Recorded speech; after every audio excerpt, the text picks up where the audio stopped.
Hello student, a very good morning to everyone. In our previous class, you learned that what is Java, execution model of Java, and you see how your Java virtual machine works.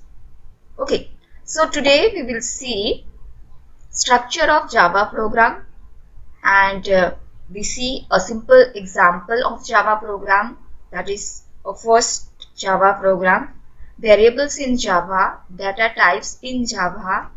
Then so whenever you are writing any program you have to follow some structure. Mean किसके बाद क्या लिखना है, जैसे आप C program जब लिखते थे you write the header file first, then main method, then variable declaration करते थे, then whatever function you have to write in that body part of the program. Okay, so here also you have to follow some structure. Okay, and this is not mentioned by means हम लोग ऐसे ही कुछ नहीं लिख दे सकते, and because this is recommended by your language experts. Okay, language experts के द्वारा this is mention here. Okay, and you know that class में आपका क्या हम लोग पढ़े थे, object is an instance of the class. Means एक ऑब्जेक्ट में हम लोग उसका डाटा मेंबर रहेगा, मेंबर फंक्शन रहेगा. ओके, और and we can define many number of classes in the Java program. And we also learned that each object has its data member and member function, and function can be communicate with each other easily, but we cannot other object cannot access the data member of another object. And here what is the concept of class? आपका class you का number of classes आप define कर सकते हो, लेकिन आपका जो main method रहेगा वो सिर्फ वन क्लास के अंदर रहेगा. वो आपको एक क्लास के अंदर ही रखना है, उसके लिए 4-5 क्लास डिफाइन करना का ज़रूरत नहीं है. Okay, so let us see that what is the basic structure of Java program. So a Java program involves the following section, that is your first आएगा आपका documentation section, then package statement, import statement, interface statement, class definition, main method class, then main method definition. Okay, here when it comes to documentation section, this is your optional field, but it is better practice to write the documentation section in your program. जैसे आप एक programme लिख रहे हो, addition का programme, suppose multiplication का programme लिख रहे हो, पैलेंडम नंबर लिख रहे हो, फिबोनाची सीरीज लिख रहे हो. ओके, तो उसके पहले जो आप लिखते हो, आप जो क्वेश्चन लिखते हो उसको एक कमेंट के अंदर आप लिख सकते हो. So this documentation is the optional field, but वो क्यों लिखने के लिए आपको यहाँ पे मेंशन किया हुआ है, क्योंकि so that you easily recognise which program is it, and आपका प्रोग्राम क्या करने वाला है. आप जो कोड लिखोगे वो क्या करने वाला है, एडिशन करने वाला है, इवन ऑड का करने वाला है. बिकॉज जब आप डे बाय डे प्रोग्राम लिखना स्टार्ट करोगे, you practicing some program, then आपको कौन सा प्रोग्राम, ये किसके लिए प्रोग्राम लिख रहे हो, इस किसके लिए कोड लिख रहे हो, उसको जानने के लिए इजियर हो जाएगा. That is why documentation section रहता है. एंड आपका प्रोग्राम में बहुत सारा स्टेटमेंट रहेगा जिसको कि आप लिख तो दोगे, लेकिन you might have don't know that why you write that statement particularly. Okay, for that reason documentation section रहना अच्छा है. Okay, so you can write a comment in this section, and these are the optional field, and there are 3 types of comments that Java supports. First one is single line comment, then multi-line comment, and then documentation comment. Okay, so first में आपका single line comment. Single line comment कैसे लिखोगे? Example I have mention here that int a. आप एक variable declare करते हो. Okay, so int a आप लिखे. This is easier one. But कभी कभी कोई डिफिकल्ट स्टेटमेंट लिखना रहता है. आप सपोज फंक्शन का डेफिनेशन लिखे, उसके अंदर जो भी आर्गुमेंट पास किए, क्यों पास किए, बॉडी पार्ट लिखे, वो जो ऑपरेशन वहां पे लिखे वो क्यों लिखे. ओके, फॉर दैट रीजन यहाँ पे देखो डबल स्लैश लिखा लगाया हुआ है एंड डिक्लेयर इंटीजर वेरिएबल. सो आप उसको साइड में ऐसे करके लिख सकते हो. आप उसको बिना डबल स्लैश लगाए नहीं लिख सकते because it will show you some error. So आपका कंपाइलर इसको कंसीडर नहीं करता. जब आप ऐसे लिखते हो स्टेटमेंट, इसको कंसीडर वो नहीं करता है. ओके, बट अगर आप डबल स्लैश जैसे उसका फॉर्मेट है वैसे नहीं लिखोगे तो एरर दिखाएगा आपको. Okay, now multi line comments. Multi line comments means देखो यहाँ पे मैं एग्जांपल लिखती हूँ ABCD dot dot dot dot EFG and ये देखो 2 लाइन में लिखा हुआ है. ओके, 2 लाइन में लिखा हुआ है.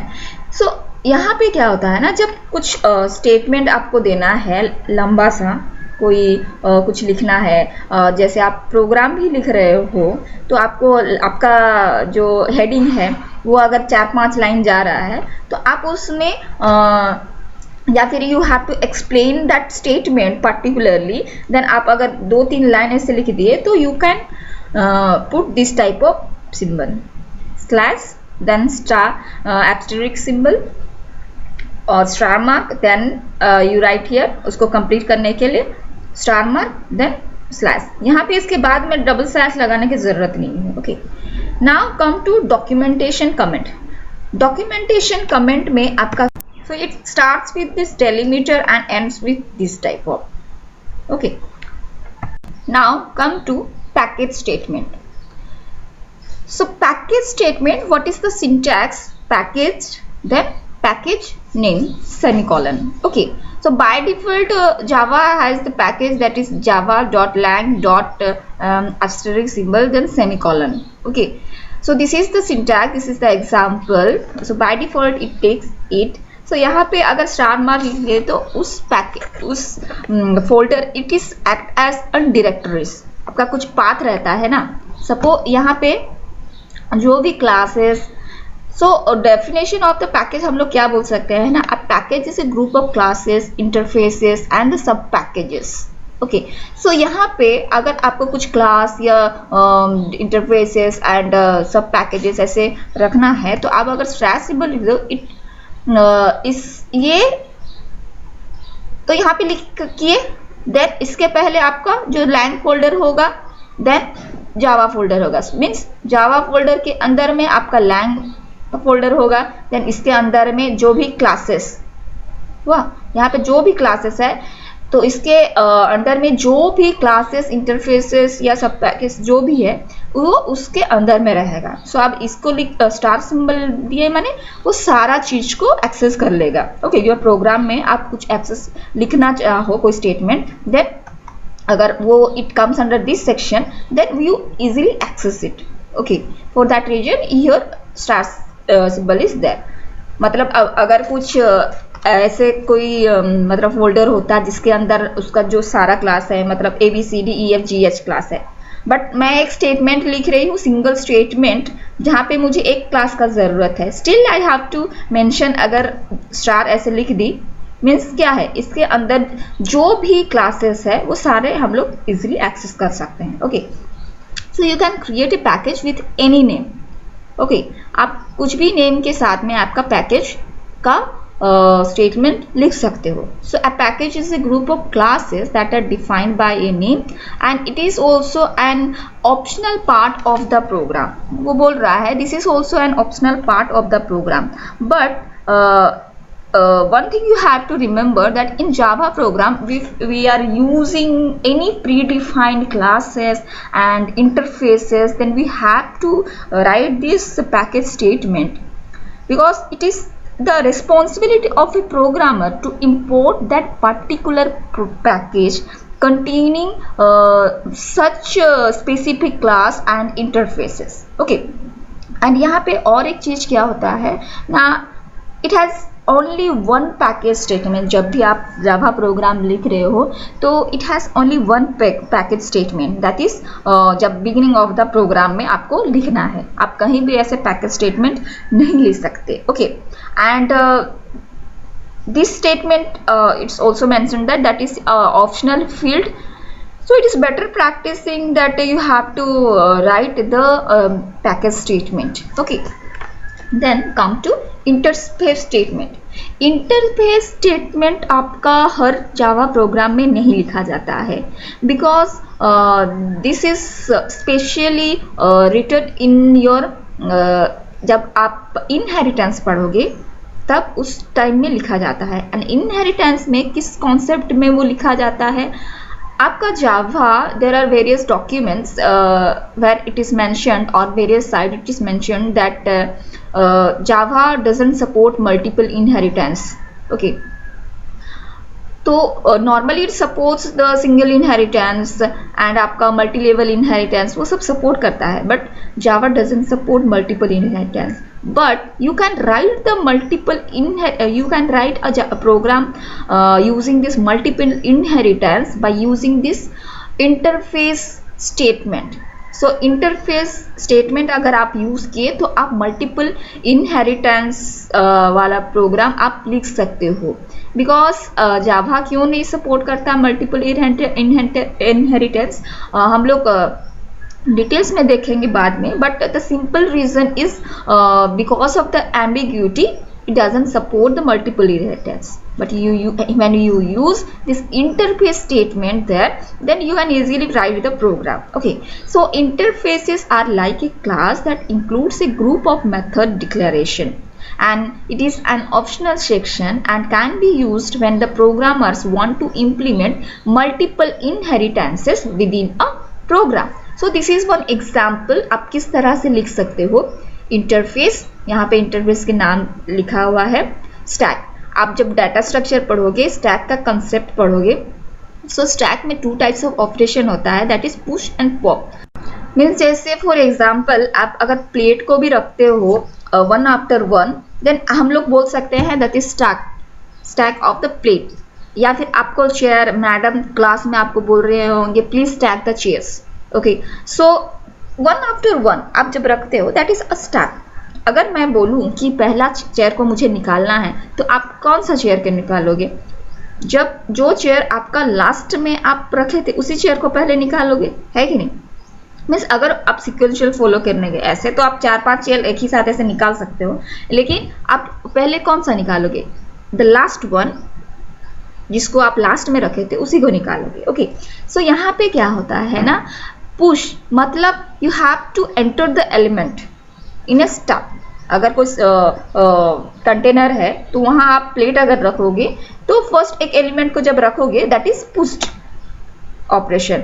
एंड पॉप ऑपरेशन मतलब निकालोगे वहां से। सो पॉप कहाँ से करोगे, निकालोगे कहाँ से? मतलब जो लास्ट में एंटर किए रहोगे प्लेट या फिर सीडी प्लेयर को, तो उसी को सीडी को, तो उसी को ही आप निकालोगे फर्स्ट।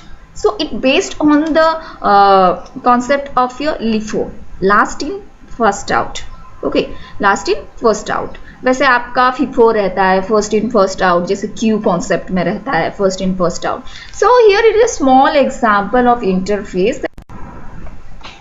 So यहाँ पे भी एक फंक्शन है जो पुश ऑपरेशन कर रहा है आइटम को एंटर करने के लिए, एंड पॉप ऑपरेशन कर रहा है खाली करने के लिए, बाहर निकालने के लिए। Okay, so this is one example of your interface. Okay, now come to import statement. Okay, import statement आपको क्यों लिखा जाता है ना, this line indicates that if you want to use a class of another package. Okay, आप अलग programme में अलग पैकेज कुछ लिखे हो। ओके, सो आप कोई classes under there are very, आप प्रोग्राम जब लिखोगे तो नंबर ऑफ प्रोग्राम्स रहेगा, वहाँ पे एक पैकेज स्टेटमेंट रहेगा बोला था।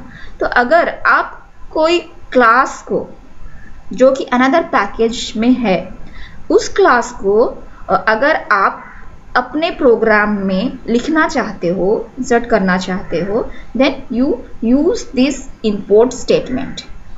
So this line indicates that if you want to use a class of another package, then you can do this by importing it directly into your program. Okay, so here is an example for you.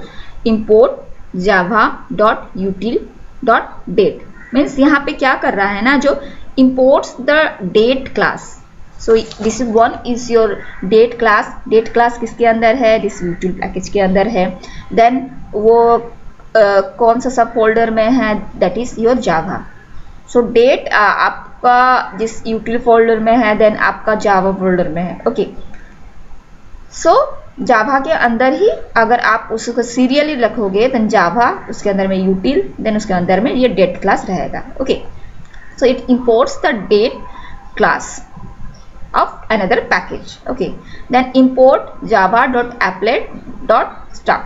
मतलब क्या बोल रहा है? imports all the classes from the java applet package. so ये java applet package का जो भी classes है, सारा को सारा वो इंपोर्ट करेगा. यहाँ पे ओनली डेट, ये यूटिल पैकेज जो है वो सिर्फ डेट क्लास को इंपोर्ट कर रहा है, because we are not mentioning here the star symbol or asterisk symbol. okay, but यहाँ पे asterisk symbol लिखा हुआ है, इसलिए वो बोल रहा है ना, the applet package के अंदर जो भी क्लासेस है वो सारा का सारा इंपोर्ट हो जाएगा. ओके, एंड और एक चीज कि आप जिस इंपोर्ट स्टेटमेंट को पैकेज स्टेटमेंट के बाद में लिखना है, बट क्लास डेफिनेशन के पहले लिखना है. Okay, so you have to follow this rule. Okay, then class definition. class definition क्या है ना? a java program may contain several class definitions and classes are the main and essential elements of any java program. okay, you know that this object oriented concept is based on your object को हम लोग mainly focus कर रहे हैं, and it's a class based program.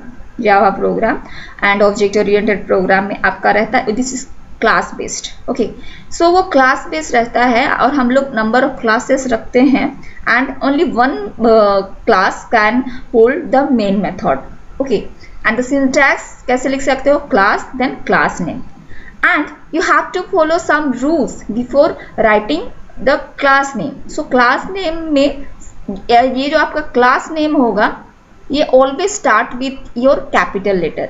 सो ये तो class लिखिए जैसे लिखना है, बट ये जो आपका आएगा तो वो आपका यहाँ पे मैं स्मॉल ये कर दी हूँ.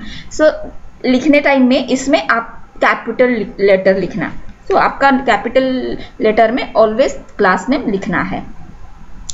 Then main method class. So every Java standalone program requires the main method as the starting point of the program. जैसे आप C प्रोग्राम में लिखते थे, आपका एग्जीक्यूशन कहाँ से स्टार्ट होता था? Obviously the main method से लिखते थे. So आप सबसे पहले वहाँ पे क्या कैसे करते थे? पहले आपका हेडर फाइल लिखा जाता था, देन मेन मेथड लिखा जाता था. So वहाँ पे आप वहीं पे लिखते थे, एंड मेन मेथड से ही आपका एग्जीक्यूशन स्टार्ट होता है. you know, so main method contains the data type declaration and executable statements. आप इस मेन मेथड के अंदर ही आपका जो ऑब्जेक्ट क्रिएट कर सकते हो, यहाँ पे आप ऑब्जेक्ट क्रिएट करते हो. सो main method class. So this main method only one class के अंदर रहेगा. Okay, then let us see a first Java program. So this is a simple Java program. यहाँ पे सिंपल मुझे क्या प्रिंट करना चाहती हूँ मैं? Hello Java. सिंपल मुझे हेलो जावा प्रिंट करना है. So I don't need it any packet. I know that packet statement is optional. Documentation मैं नहीं लिखी हूँ यहाँ पे, that is optional. Just for your example it's better that you have to write some documentation here. Okay, आप single multiple line statement यहाँ पे आप लिख सकते हो. कमेंट आप लिख सकते हो यहाँ पे कि just first Java program. Then यहाँ पे देखो पब्लिक क्लास हेलो लिखी. देखो ये कैपिटल एच है यहाँ पे. हुआ। ये क्लास नेम आपका कैपिटल H है। यहाँ पे पब्लिक लिखी क्योंकि this class can be accessed by anywhere in the program. अगर मैं यहाँ पे क्लास पब्लिक ना भी लिखती so by default it is public. Okay, so यहाँ पे लेकिन देखो इसके अंदर आपका कौन सा स्टेटमेंट है, public static void main then string bracket है देन आर्ग्यूमेंट है then curly brace system dot out dot print L N then इसके अंदर मैं जावा प्रिंट करना चाहती हूँ, this is printing statement then curly brace then यहाँ पे कर्ली बेस। सो ये क्यों लिखा गया इस फॉर्म में, I will tell you that. देखो first thing you notice here, यहाँ पे एक कर्ली बेस है, यहाँ पे एक कर्ली बेस है। ओके, सो ये स्टार्टिंग कर्ली बेस, ये एंड कर्ली बेस है। You have to know that आपका जो प्रोग्राम आप स्टार्ट कर रहे हो, जो भी आप स्टेटमेंट लिख रहे हो, जो भी पार्ट लिख रहे हो, उसको आप प्रॉपरली स्टार्ट करो एंड प्रॉपरली क्लोज करो। ओके, यू ऑल्सो इस कर्ली बेस के बारे में आपको पता होगा, जैसे आप while do while for loop लिखते थे कि आप स्टार्टिंग या फिर आप प्रोग्राम जब लिखते हो तो आप अगर कोई कर्ली बेस स्टार्ट किए हो एंड उसको प्रॉपरली एंड नहीं किए हो then it will show you some error, दिखाता है ना। सो यहाँ पे भी आप प्रॉपरली जहाँ पे स्टार्ट किए हो, ये तो क्लास के लिए आप स्टार्ट किए, देन क्लास के लिए एंड कहाँ पे किए, यहाँ पे किया। सो क्लास के अंदर जो मेन मेथड है इसके लिए कहाँ पे स्टार्ट किए, यहाँ पे स्टार्ट किए। देन वहाँ पे जो भी प्रिंट करना है, सिंपल मुझे हेलो जावा प्रिंट करना है, मुझे कैलकुलेशन कुछ नहीं करना है, इसके लिए कोई आर्गुमेंट सॉरी कोई ऑब्जेक्ट क्रिएट नहीं करना है। देन कर्ली बेस यहाँ पे लिखे, देन उस क्लास का क्लोज यहाँ पे हुआ। I will explain that etch statement का मतलब क्या है। ओके, सो हियर देखो आप पब्लिक लिखे विच मीन्स मैं क्या बोली कि ना दिस यहाँ पे जब मेन मेथड आप जब पब्लिक के हिसाब से डिक्लेयर करते हो then it means that it can be used outside of the program. Okay, as outside of this class as well. Okay, आप उसको इजीली यूज कर सकते हो, इस क्लास के बाहर भी दूसरे क्लास के द्वारा आप यूज कर सकते हो।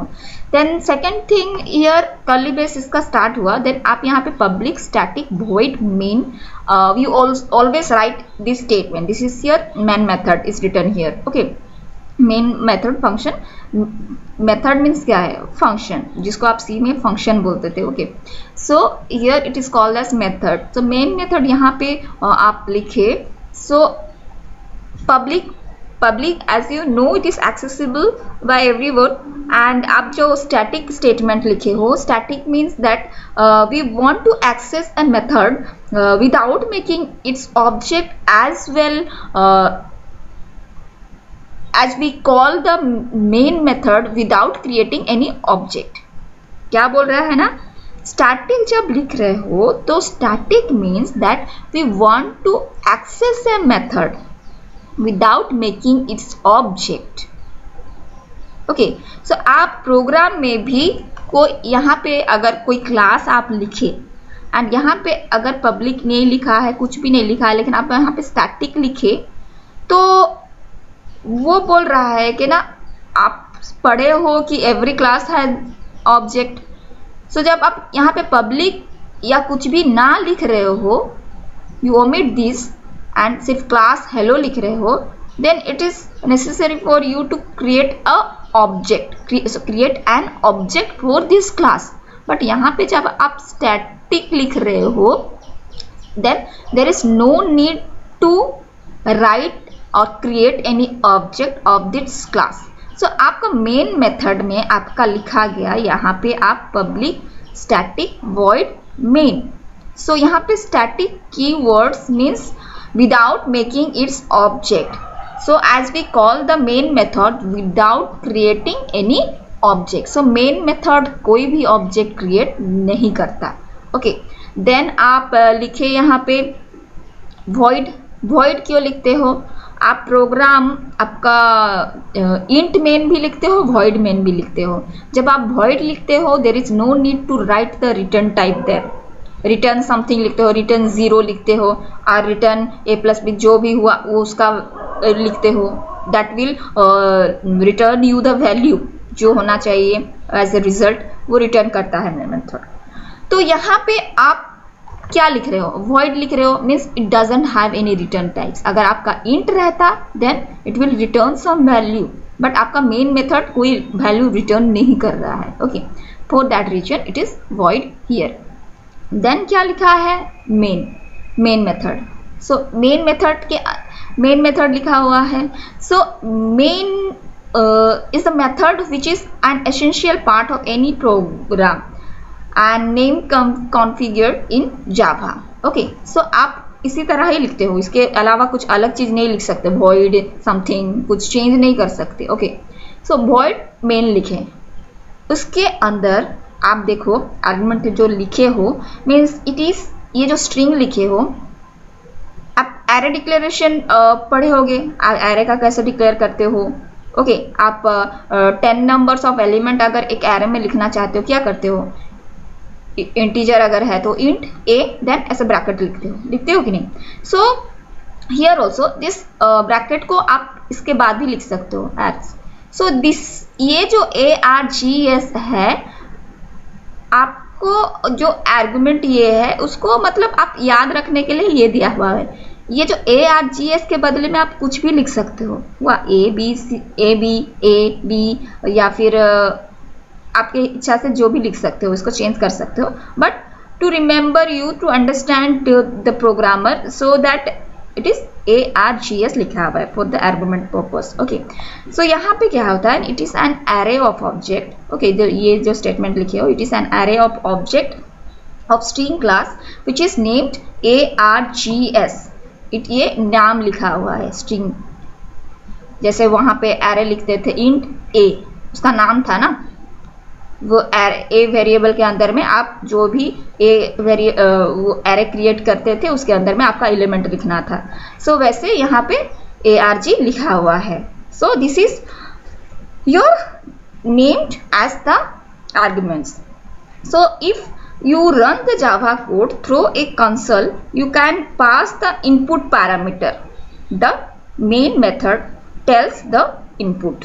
Okay, so parameter आपको पास करना रहेगा, जैसे आर्गुमेंट या पैरामीटर आप फंक्शन में पास करते थे जब एडिशन करते हो, int a int b ऐसे लिखते थे ना, तो उसी हिसाब से आप पैरामीटर यहाँ पे पास कर रहे हो। Okay, so the main method takes the input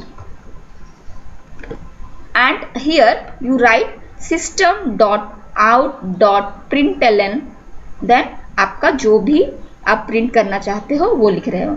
so why you right this ना, यहाँ पे जो सिस्टम लिख रहे हो, it is used to print the output statement on the screen where the system is a predefined class है। ये आप खुद नहीं लिख रहे हो, ये जो सिस्टम जो है वो आप खुद नहीं लिख रहे हो, this is a predefined class। Your class name is also start with this capital letter। predefined class है, एंड यहाँ पे जो out है ये आपका ऑब्जेक्ट है। ओके, out है, ये आपका ऑब्जेक्ट है। देन दिस println मेथड लिख रहे हो, दिस println मेथड आप क्यों लिख रहे हो ना, print the text on the screen. So यहाँ पे आप क्या प्रिंट कर रहे हो ना, hello Java. Okay, hello Java आप प्रिंट कर रहे हो। Then you close start this curly brace यहाँ पे किए एंड इसको एंड किया, ये क्लास का एंड हुआ। Okay, this is the simple Java program. Now come two variables. Variables in Java, variables are the identifier of the memory location which used to save the data temporarily for a later use in the program। so variable में आप पहले क्या करते हो, variable क्या बोल रहा है, it is identifier of the memory location. जैसे आप सी प्रोग्राम में लिखे int A, so a variable है ए, वो एक मेमोरी लोकेशन क्रिएट किया वहां पे। So it is identifier of the memory location which use to save the data temporarily for later use in the program. Temporary purpose के लिए use होता है। And you have to declare the variable, declare करते हो आप, initialize करते हो variable, and we have to see some rules of declaring variables in Java, then scope of the variables in Java कि वो local variable है, instance variable है, class या static variable है. ओके, सो आप कैसे डिक्लेयर करते हो? डिक्लेयरिंग द सिंटैक्स है, आपका डाटा टाइप लिखते हो, देन वेरिएबल नेम लिखते हो, देन सेमीकोलन पुट करते हो. देन डाटा टाइप आप ऐसे भी लिख सकते हो, data type, then one line के अंदर, वन स्टेटमेंट के अंदर 2-3 वेरिएबल भी आप डिक्लेयर कर सकते हो, जैसे variable name 1, variable name 2, means जो भी a, b, c, then semicolon. How you initialize it? Syntax क्या है? Width equal to 10. This is not equal to operator. Equal to operator कैसा रहता है आपका? Double equal. Okay, that is equal to operator. This is your assignment operator. Okay, so 10 is assigned to this. So width अगर लिखे कोई variable, then उसके अंदर आपका 10 variable लिखा जाएगा. Okay, so age is equal to 26.5. So this is the way you write the आपका as बोला है 26.5 एज तो नहीं रहता है, बट इट्स क्यों लिखा जाता है? आपका एक बर्थडे आया, सो वहाँ तो आप सपोज 20 के हो गए, तो आप बर्थडे के बाद कुछ मंथ चल रहा है, तो आप 20 के 20 हो, मंथ के हिसाब में वो काउंट होगा ना, तो 20 ईयर्स इतना मंथ हुआ है, सो इसीलिए वो 26.5 लिख दिया है. Okay, so this 26.5 is assigned to this age. We are assigning the value to this age. Okay, we are not, age is not equal to your 26.5. We are assigning this value to age. Okay, now here जैसे आपका initialise किया हुआ है, देखो bite को ऐसे लिखा हुआ है. बाइट आपका शॉर्टेस्ट है, आपका निबल आपका शॉर्टेस्ट डाटा टाइप. जैसे आप कोई भी बिट्स स्टोर करते हो आपका बाइट्स में, 1 byte is equal to 8 bits होता है, सो उससे लेस होता है आपका निबल. देन आपका बाइट, सो यहाँ पे लिखा हुआ है byte B is equal to 65, short 456. This is other some examples. Then आपका बुलियन ट्रू और फॉल्स डिटेक्ट करता है, means it takes by default ये आपका फॉल्स लेता है, but it takes one bit, that is या तो ट्रू होगा या तो फॉल्स होगा. ओके, वैसे आपका कैरेक्टर, देन स्ट्रिंग्स. ओके, सो कैरेक्टर जब डिक्लेयर करते हो, यहाँ पे देखो सिंगल कमा यहाँ पे लिखा हुआ है. Okay, but this is double quote, this is single quote, this is double quote. String को आप डबल कोट के अंदर रखोगे, बट कैरेक्टर सिंगल कोट के अंदर. Okay, then in Java there are various types of variables are there, that is your local variables, instance variables, class और static variables. Okay, so आपका local variable होता है, instance variable होता है, आपका class और स्टैटिक वेरिएबल होता है. Okay, so you have to follow some rules before writing some variables. जैसे आपका some special characters रहता है, you can write 0 to 9, you can write capital A to Z, you can write small a to Z. small a to Z का मतलब अलग है, capital A का Z के मतलब अलग है. so as you learn C program, that it's also use some concept of your C programs. so वहाँ पे क्या होता है ना, आपका that is case sensitive, means आप कैपिटल ए का मतलब अलग है, स्मॉल ए का मतलब है, because they holds different values. Okay, so यहाँ पे भी आप कैपिटल लेटर लिख सकते हो, स्मॉल लेटर लिख सकते हो, या फिर आप कोई 2 स्पेशल कैरेक्टर लिख रहे हो, then you have to put underscore between this 2 characters. Okay, we will see some, I will send you some examples of that. Okay, so यहाँ पे आप $साइन भी पुट कर सकते हो.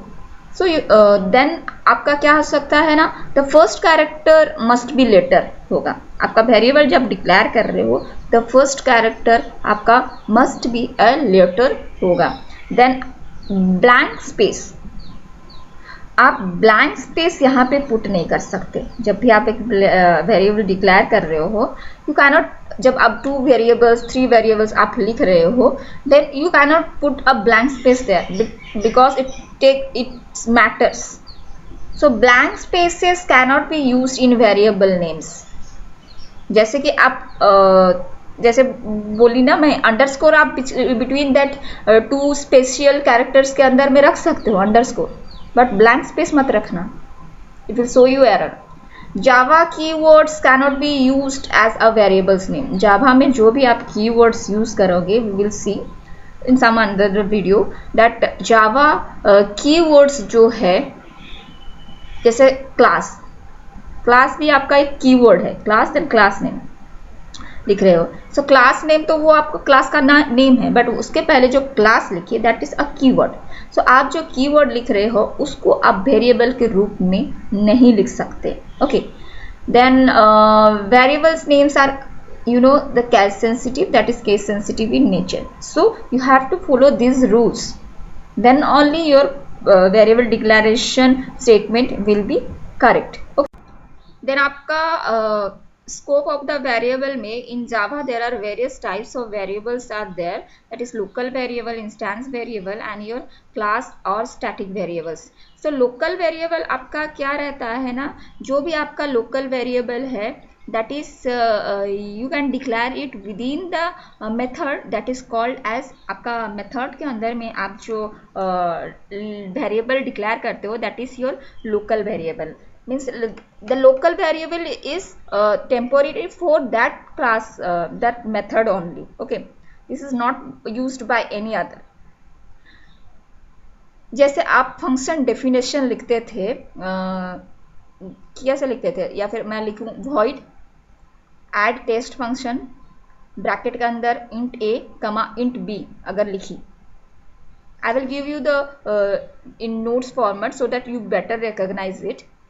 So अगर लिखे then इसके अंदर जो int a कमा int b लिखे that is your local variable because that is written within the method. Okay, that is called as your local variable. Instance variables को also calls as your non-static variable हम लोग बोलते हैं. So this instance variable आप कहाँ पे लिख सकते हो ना, declare within the class but not in the method, that is called as your instance variable. Mean जो सिंपल वेरिएबल आप मेन मेथड के नीचे जो डिक्लेयर करते हो, मतलब आप क्लास लिखे देन क्लास के अंदर अगर कोई वेरिएबल आप डिक्लेयर कर रहे हो then that is your what, instance variable बोलते हैं। क्लास और स्टैटिक वेरिएबल किसको बोलते हैं, यहाँ पे जो स्टैटिक कीवर्ड यूज होता है that is your keyword, that is your keyword. You cannot, जैसे हम मेंशन किए थे कि वो variable name cannot be a keyword, so आप वेरिएबल नेम स्टैटिक भी नहीं दे सकते। ओके, सो यहाँ पे क्या हो रहा है ना कि variable, this variable is declare with static keyword and this is in a class but not in the method. Okay, and whenever you write the class name, आप उसको static और class variable लिख सकते हो। Okay, so this is all about your scope of the variable. Then come to data types. Data types available in the Java are primary data types.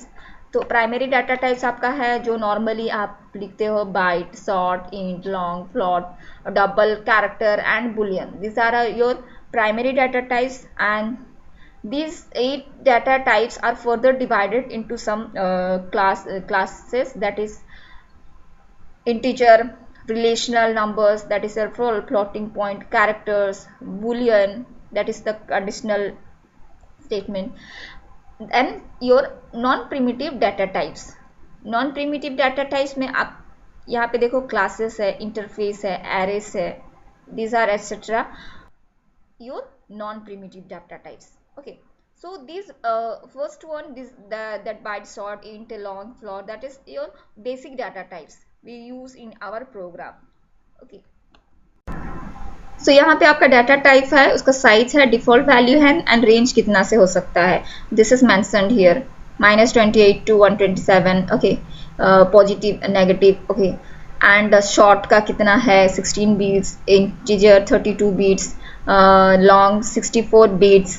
Okay, so यहाँ पे देखो आपका boolean 1 bit by default is false, true और false हो सकता है। Character single 16 bit Unicode character आपका रहेगा, यार mentioned here the range. Okay, so you have to follow this. So for today this much. If there is any doubts and there are some points are there, we will see जब आप हम programme practice करेंगे या फिर हम first you have to learn the concepts of this, आपको कैसे लिखना है। तो धीरे धीरे we will learn the things, क्यों वो लिखा गया, क्यों वो स्टेटमेंट लिखा गया। ओके,